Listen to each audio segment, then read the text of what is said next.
یہی ایمان ہے نا؟ فرمایا یہ ایمان نہیں، یہ تو عمل ہے، یہ تو عمل ہے. جتنا کرو گے اتنا اللہ آپ کو اس کا بدلہ دے دے گا. کتنا کر لو گے،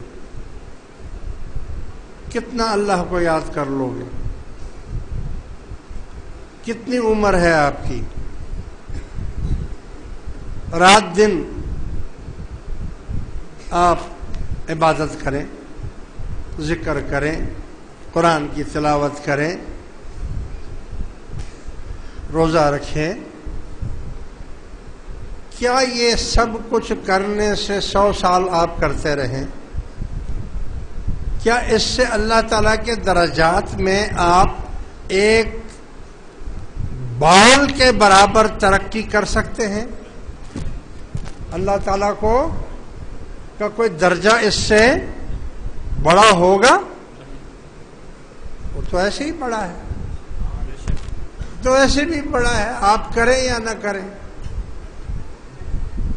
اور اگر یہ سارا جہان، ساری دنیا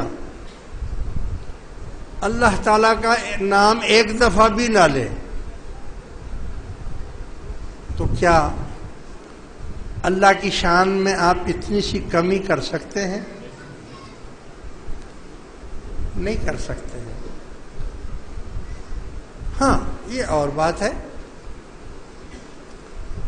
کہ اس نے حکم دیا ہے کہ میں نے تمہیں عبادت کے لیے پیدا کیا ہے.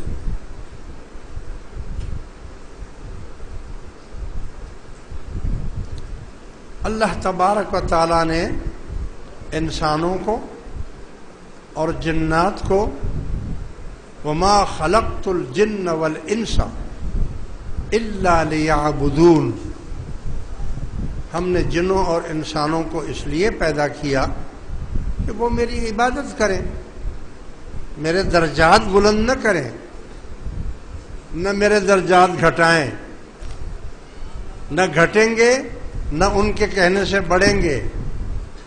بس میں نے تمہیں اس لیے پیدا کیا کہ تم میری عبادت کرو. اب اگر ہم وہ حکم نہیں مانتے کہ اللہ ہم عبادت کر بھی لیں گے تو کیا ہو جائے گا، تیرا کوئی درجہ بڑا تو نہیں ہوگا نا، لہذا نہیں کرتے ہیں، تو پھر کیا ہوگا؟ پھر ہم بے ادبوں میں شمار ہو جائیں گے کہ تم بے ادب لوگ ہو، تم بے ادب لوگ ہو. میں نے جب حکم دیا تم کو کہ میری عبادت کرو،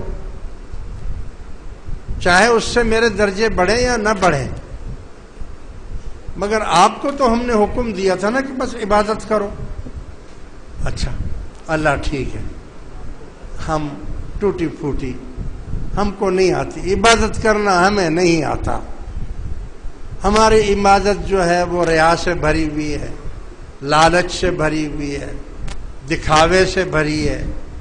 ہماری عبادت جو ہے وہ ہمیں لالچ دیتی ہے کہ ہمارا یہ مقام بن جائے، وہ مقام بن جائے.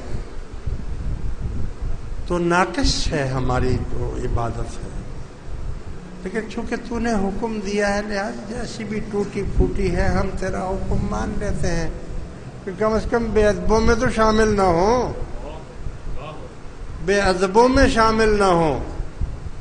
اس لیے ہم عبادت کرتے ہیں، ورنہ ہم ایک سجدہ بھی نہ کریں کیونکہ ہمارا سجدہ کرنے سے تیرا کون سا درجہ بڑا ہو جائے گا. یہ تو ہم اس لیے سجدہ کرتے ہیں کہ ہمارا درجہ بڑا ہو جائے گا. آپ کو سجدہ کرنے سے ہمارا درجہ بڑھ جاتا ہے اور ہم بے ادبوں میں شمار نہیں ہوتے ہیں. ادب والوں کو ہمیشہ اونچا مقام دیا جاتا ہے، بے ادبوں کو ہمیشہ جوتیوں میں بٹھایا جاتا ہے.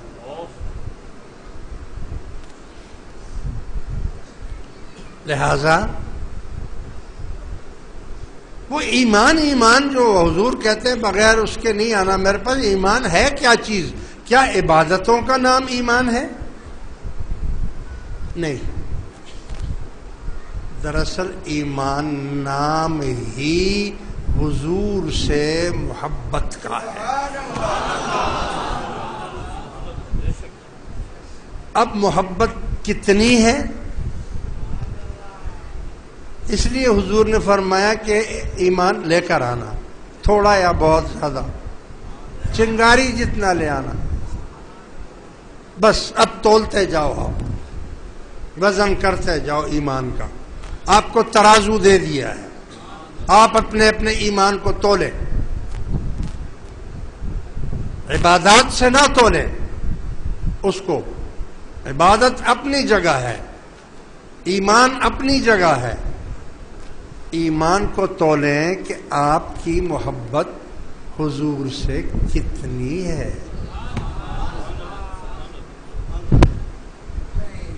کچھ ایسے بھی عاشق ہیں جو حضور کے نام پر اپنا سر دے دیتے ہیں،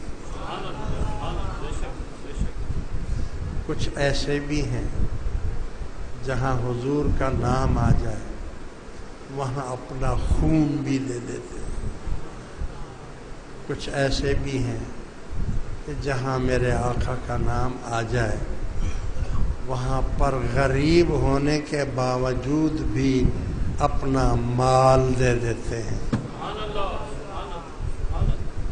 کچھ ایسے بھی عاشق ہیں کہ خود ضعیف ہیں، جا نہیں سکتے ہیں، اپنی اولاد دے دیتے ہیں۔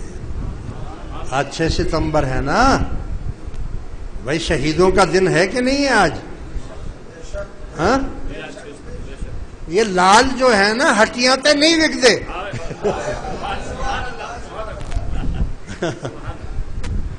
دیے نا اولاد، کس کے نام پہ دیے بتاؤ مجھے؟ ارے بھائی پاکستان کس کا ہے؟ حضور کا ہے نا، یا تمہارے باپ کا ہے؟ حضور کا ہے۔ تو حضور کے نام پر یہ جو فوج ہماری جاتی ہے، نوجوان جو ہمارے اپنے جگر کے ٹکڑوں کو ہم نکال کر ہاسٹل میں ڈال دیتے ہیں، ہاں، کہیں ہم اس کو جہنم میں بھیج دیتے ہیں، کہیں ہم اس کو جناب سرگودا بھیج دیتے ہیں، کہیں ہم اس کو مری بھیج دیتے ہیں، اپنے دل کے ٹکڑوں کو یہاں سے ہٹا کر نکال کر بھیجتے ہیں۔ کیوں؟ حضور کے نام۔